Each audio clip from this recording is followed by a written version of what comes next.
हमारे प्रधानमंत्री नरेंद्र मोदी जी ने इन्हें भारत की आत्मनिर्भर सैन्य शक्ति का प्रतीक कहा। इन्होंने मुगलों से गुवाहाटी को वापस जीता और अपने शत्रुओं को भी मजबूर कर दिया कि वो इनकी तारीफ करें। हम बात कर रहे हैं लचित बोरफुकैन की और आज हम इन्हीं के बारे में जानेंगे। देखते रहिए। जय हिंद दोस्तों, आशा है कि आप सब सेफ और सुरक्षित होंगे।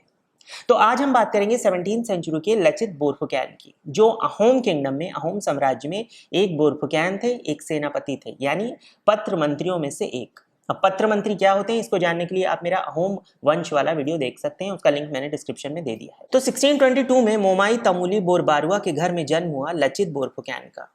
इनके पिता मोमाई तमूली अहोम सेना में कमांडर इन चीफ और अपर असम के बोरबारुआ या गवर्नर थे, और ये पहले बोरबारुआ थे जिन्हें इस पद पर नियुक्त किया था अहोम राजा प्रताप सिंघा ने।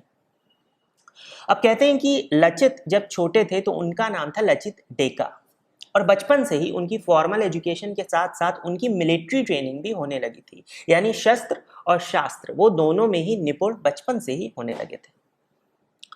और कम लोगों को पता है कि एक बोरफुकैन बनने से पहले वो अलग अलग कई सारी पोजीशंस पे अहोम किंगडम में थे, और काफ़ी कम उम्र से ही, जो कि बहुत बड़ी बात है। जैसे घोड़ा बरुआ यानी शाही घोड़ों के सुपरिंटेंडेंट, 16 धारा बरुआ जो पोजीशन प्राइवेट सेक्रेटरीशिप के बराबर की थी।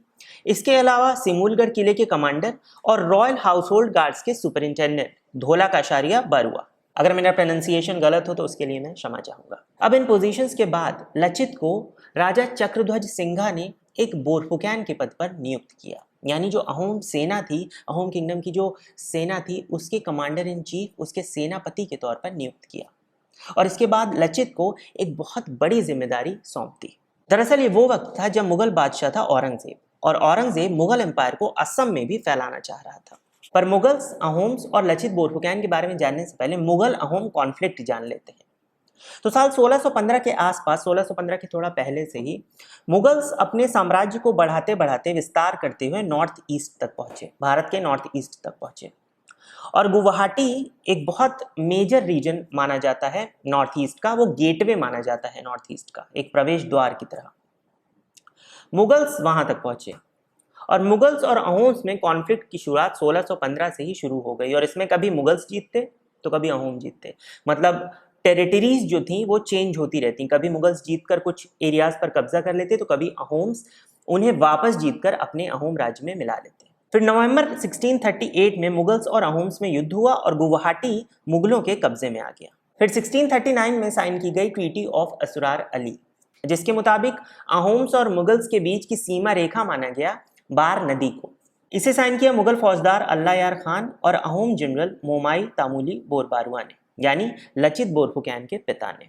इस वक्त अहोम राजा थे सुसेंगफा या प्रताप सिंघा, और मुगल बादशाह थे शाहजहां। इसके बाद 1658 में मुगल बादशाह बना औरंगजेब, और औरंगजेब ने मुगल सल्तनत में अहोम किंगडम को मिलाने की कोशिश शुरू की, और इसकी जिम्मेदारी उसने दी मीर जुमला को, जो उस वक्त ढाका में मुगल वाइसरॉय था।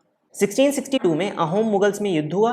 अहोम राजा पीछे हट गए और राजधानी गढ़गांव पे मीर जुमला ने कब्जा कर लिया। 1663 में जयध्वज सिंघा ने ट्रीटी ऑफ घिलाझरी घाट साइन की और हरजाना भर के राजधानी गढ़गांव वापस पा ली। पर इस ट्रीटी के अनुसार जो अहोम राजा थे उन्हें अपनी बेटी को मुगल हरम में भेजना पड़ा, जो उनके लिए काफ़ी अपमानजनक था। उन्हें इस बात का काफ़ी आघात हुआ, वो काफ़ी दुखी हुए, और कहते हैं कि अपनी मृत्यु शैया पर, अपनी मृत्यु के वक्त उन्होंने अगले अहोम राजा चक्रध्वज सिंघा से ये कहा कि इस अपमान का बदला ज़रूर लेना, और हमारे देश की छाती में जो अपमान का भाला है उसे निकालना ज़रूर। अब 1663 में अगले अहोम राजा बने चक्रध्वज सिंघा या सुपंगमोंग। चक्रध्वज सिंघा ने वापस से मुगलों से अपनी वो सारे क्षेत्र पाने की जंग शुरू कर दी, और यही वो वक्त था जब उन्होंने लचित बोरफुकैन को कमांडर के पद पर नियुक्त किया। 1667 में अहोम्स ने अपने बाकी बहुत सारे क्षेत्रों के साथ साथ गुवाहाटी को भी मुगलों से वापस जीत लिया। पर अहोम्स जानते थे कि ये तो सिर्फ शुरुआत है, क्योंकि मुगल्स इस हार पर चुप नहीं बैठने वाले, और ऐसा ही हुआ भी। औरंगजेब ने गुवाहाटी को वापस जीतने की जो जिम्मेदारी थी वो सौंपी आमेर के राजा राम सिंह को। साल था 1671, और अब अहोम राजा थे सुन्यतफा या उदयादित्य सिंघा। और अब होने वाली थी असम के इतिहास की सबसे इंपॉर्टेंट बैटल्स में से एक, बैटल ऑफ सरायघाट, जिसे जाना ही जाता है लचित बोरफुकैन की वजह से। मुगलों के अंडर जो सेना आई उसमें 30,000 पैदल सेना थी, 15,000 तीरंदाज, 18,000 घुड़सवार, 5,000 बंदूकची और 1,000 तोपें। इतनी बड़ी सेना को हराना लगभग नामुमकिन था, पर लचित बोरफुकैन ने अपना दिमाग लगाया और अपनी लोकेशन का फायदा उठाया। कहते हैं कि युद्ध से एक रात पहले लचित ने अपने अंकल द्वारा सड़क मार्ग को रोकने के लिए एक ही रात में एक मिट्टी की दीवार खड़ी करने को कहा, जिससे मुगलों को ब्रह्मपुत्र नदी के माध्यम से आगे बढ़ने के लिए मजबूर किया जा सके। क्योंकि एक तरफ अहोम्स जो थे वो बेहतरीन नौसैनिक योद्धा थे, यानी पानी में अहोम सेना बहुत अच्छे से युद्ध कर लेती थी, पर दूसरी तरफ मुगल्स जो थे उनकी सेना में हमेशा से कमजोरी रही थी कि वो पानी में बहुत ज्यादा अच्छी तरह से युद्ध नहीं कर पाते थे। बहरहाल जो अंकल थे लचित के, कहते हैं कि उन्होंने अपनी वो जिम्मेदारी जो लचित ने उन्हें दी थी वो पूरी नहीं की। लचित को इस बात से क्रोध आया और कहते हैं कि लचित ने अपनी तलवार निकाली और अपने अंकल का सिर धड़ से अलग कर दिया। और इस पर लचित ने कहा, डेक्सॉट कोई मुमाई दांगौर नौहाई, जिसका अर्थ है कि मेरे अंकल भी मेरे इस देश से बढ़कर नहीं है। अब युद्ध शुरू हुआ, पर युद्ध के पहले चरण में ही अहोम्स ने अपनी टेरिटरी को इस तरह से डिफेंड किया कि जो मुगल सेना थी वो आगे नहीं बढ़ पाई। अब मुगल्स ने लचित बोरफुकैन को रिश्वत देने की कोशिश की। वैसे ये सब दरअसल मुगलों की एक चाल थी। हुआ ये कि राजा राम सिंह ने एक तीर अहोम कैंप में, अहोम शिविर में छोड़ा और उस तीर में एक मैसेज था। उस मैसेज में ये लिखा था कि लचित बोरफुकैन को 1 लाख रुपए दिए जा चुके हैं और अब उन्हें गुवाहाटी को छोड़कर चले जाना चाहिए। ये मैसेज अहोम राजा तक पहुंचा और इसको पढ़कर ऐसा लग रहा था जैसे लचित ने 1 लाख रुपए की रिश्वत मांगी है मुगल सेना से या मुगल सेनापति से। अब अहोम राजा को थोड़ा शक हुआ, पर जो अतन बुरहा गोहाइन थे, जिनके बारे में हमने जयमती कुंवारी वाली वीडियो में भी जाना था, जो अहोम साम्राज्य में प्राइम मिनिस्टर थे, बेहद बुद्धिमान थे और अपने राज्य के लिए बेहद वफादार थे। उन्होंने अहोम राजा से ये कहा कि ये सब मुगलों की एक चाल है और उन्हें लचित बोरफुकैन पर शक नहीं करना चाहिए। अब युद्ध चलता गया और युद्ध के आखिरी चरण में पहुंचते पहुंचते लचित बेहद घायल और बेहद थक चुके थे और दूसरी तरफ जो मुगल्स थे वो सरायघाट में नदी के किनारे से हमला करना शुरू कर चुके थे। अब ये सब देख के जो अहोम सैनिक थे उनके हौसले टूटने लगे और उनमें से कई सारे सैनिक पीछे हटने लगे। ये देखकर लचित बोरफुकैन आगे बढ़े और उन्होंने अपने सैनिकों से कहा, अहोम सैनिकों से कहा कि अगर तुम लोग जाना चाहते हो तो तुम लोग जाओ, मुझे अहोम राजा ने एक जिम्मेदारी सौंपी है जिसे मैं पूरा करूंगा और अगर मुगल्स मुझे बंदी बना लेते हैं तो कोई बात नहीं, तुम लोग जाना और अहोम राजा से कहना कि लचित ने आखिरी वक्त तक उस जिम्मेदारी को पूरा किया जो आपने उसे दी थी।